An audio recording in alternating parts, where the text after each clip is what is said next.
Au début des années 1960, le Togo a nourri l'idée de créer sa propre monnaie, mais ce projet ne verra jamais le jour.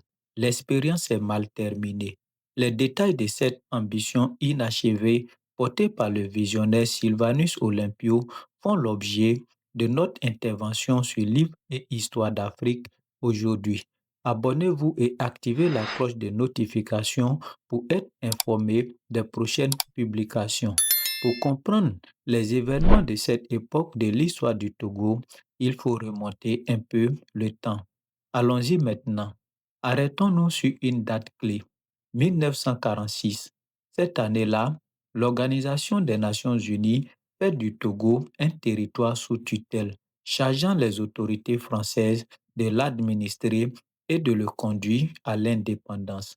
Mais la France, qui occupe le pays depuis 1919, n'a point envie de le voir quitter son précaré. Elle va tenter d'orienter le processus de manière à rester maîtresse du jeu. En 1956, le Togo devient une république autonome, mais reste membre de l'Union française et conserve son statut de territoire sous tutelle. La République du Togo est proclamée officiellement le 22 février 1958. Sa défense, sa diplomatie et sa monnaie sont toutefois gérées par le gouvernement français. Le pays utilise toujours le franc CFA et appartient à la zone franc. En décembre 1958, l'Assemblée générale des Nations unies fixe la date de la proclamation de l'indépendance totale du pays. Elle aura lieu le 27 avril 1960. Entre-temps, c'est une figure de la cause nationaliste et indépendantiste, Sylvanus Olympio, qui va conduire la période de transition. Son parti, le Comité de l'unité togolaise, a remporté les élections législatives d'avril 1958 et il est devenu chef du gouvernement. Mais Paris aurait souhaité un autre interlocuteur. Diplômé de la London School of Economics, ancien directeur de la filiale togolaise du groupe anglo-néerlandais Unilever, Sylvanus Olympio est réputé proche des anglo-saxons. Il s'est toujours opposé à l'Union française et a souvent critiqué les dirigeants français. La France ne veut pas accorder une véritable autonomie car elle craint que cela ne déclenche un mouvement contagieux dans les autres territoires africains. Après sa victoire aux législatives, Sylvanus Olympio promet à ses compatriotes qu'il fera tout son possible pour que le Togo se passe de l'aide française. La France, de son côté, tente de l'écarter de la scène politique, le jugeant anti-français. Avant que le Togo ne devienne pleinement indépendant, Sylvanus Olympio souhaite redéfinir ses liens monétaires et diplomatiques avec la France. Tout en se disant favorable au maintien du pays dans la zone franc, il demande un assouplissement de ses règles de fonctionnement. Paris refuse, de peur de devoir ensuite accorder les mêmes concessions aux autres pays de la zone.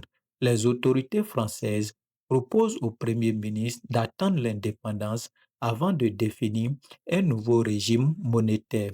À ce moment-là, il aura le choix entre demeurer membre de la zone franc aux mêmes conditions que les autres ou créer une monnaie togolaise en supportant les risques et les responsabilités qui incombent une telle opération. En mars 1960, un mois avant l'indépendance, Sylvanus Olympio annonce que le Togo, une fois devenu un État souverain, ne sera pas membre de la communauté franco-africaine, mais signera quand même des accords économiques et de défense avec la France. Cette dernière espère réussir à préserver un accès privilégié aux ressources du Togo et rester son premier fournisseur. Mais Sylvanus Olympio veut garder les mains libres et commercer avec les pays de son choix. Paris fait un forcing, mais en vain. Le chef du gouvernement togolais refuse à la veille de l'indépendance de signer les conventions qu'une mission dépêchée de Paris était venue in extremis lui soumettre dans les conditions qui sans doute lui paraissaient vexatoires et trop pressantes. Aucun accord n'est donc conclu lorsque le Togo accède à l'indépendance le 27 avril 1960. Paris et Lomé se sont quand même entendus provisoirement sur la question monétaire. Le Togo reste membre de la zone franc et continuera d'utiliser le franc CFA. Toutefois, la France lui reconnaît la possibilité de créer une monnaie et un institut d'émission nationale. Une fois l'indépendance proclamée, Sylvanus Olympio, devenu président au Togo en 1960, se rapproche de l'Allemagne et des États-Unis et développe des relations commerciales avec des États africains non membres de la zone franc. Il fait une nouvelle proposition à la France sous les directives d'un expert allemand. Il souhaite que le Togo reste membre de la zone franc et utilise le franc CFA, mais avec des règles plus souples afin de pouvoir définir lui-même sa politique de crédit en accord avec la BCAO. Il souhaite être lié au Trésor français par un compte d'avance.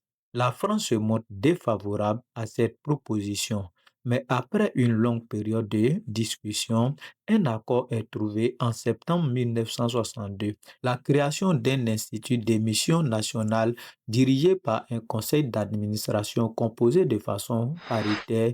Le président du conseil d'administration sera désigné par le gouvernement togolais et le directeur général qui reçoit d'importants pouvoirs propres de gestion par le gouvernement français. La monnaie togolaise, appelée provisoirement franc togolais, sera garantie de façon illimitée par le Trésor français. Ces dispositions doivent entrer en vigueur après le transfert de l'émission par la BCAO à la Banque togolaise, officiellement prévu pour l'été 1963. Par ailleurs, tout le projet de la création de la monnaie togolaise est soumis à la conclusion des accords de coopération économique dont les négociations étaient encore en cours. Le 12 décembre 1962, le président togolais promulgue une loi portant création de la Banque centrale du Togo et précise que la monnaie légale du Togo est le franc togolais. Mais le franc togolais ne verra jamais le jour car le 13 janvier 1963, à 7h15, Sylvanus Olympio est abattu devant le portail de l'ambassade des États-Unis à Lomé par un groupe d'experts militaires togolais ayant servi au sein de l'armée française. Ces derniers l'ont extrait de l'enceinte de l'ambassade où il s'était réfugié la veille. Le sergent Étienne Eyasingbe Eyadema, qui fait partie du commando meurtrier, revendiquera l'assassinat avant de se dédier quelques années plus tard. Lui et ses amis se montrent aussitôt favorables à la France en déclarant «La France est notre ami». Le 26 janvier 1963, Théophile Mali, ex-ministre togolais de l'Intérieur, accuse l'ambassadeur de France, Henri Mazoyer, ainsi que deux officiers français servant dans les forces armées togolaises d'avoir été derrière ce coup d'État. Un fidèle allié de la France succède à Sylvanus Olympio le 16 janvier 1963 en la personne de Nicolas Grunitzky, ancien Premier ministre de la République autonome du Togo et député du Togo à l'Assemblée nationale française. Il a très vite, après le coup d'État, fait part de son désir de renforcer les liens entre Lomé et Paris. Le 10 janvier 1963, 8 accords de coopération sont signés, dont un accord de coopération en matière économique, monétaire et financière qui stipule que le Togo reste dans la zone franc et conserve le franc CFA comme monnaie nationale. En novembre 1963, Nicolas Grunitzky ratifie le traité du 12 mai 1962 instituant l'UEMOA et l'accord de coopération monétaire entre la République française et les pays membres de cette union. Pour conserver les intérêts de la France, le combat de Sylvanus Olympio pour la souveraineté économique a été balayé du revers de la main à travers les traites. Du point de vue français, tout est rentré dans l'ordre. C'est la normalisation des rapports entre Paris et Lomé.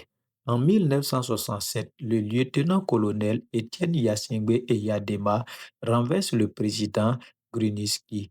Il restera au pouvoir jusqu'à sa mort en 2005, date à laquelle son fils Paul Gnassingbé lui succédera.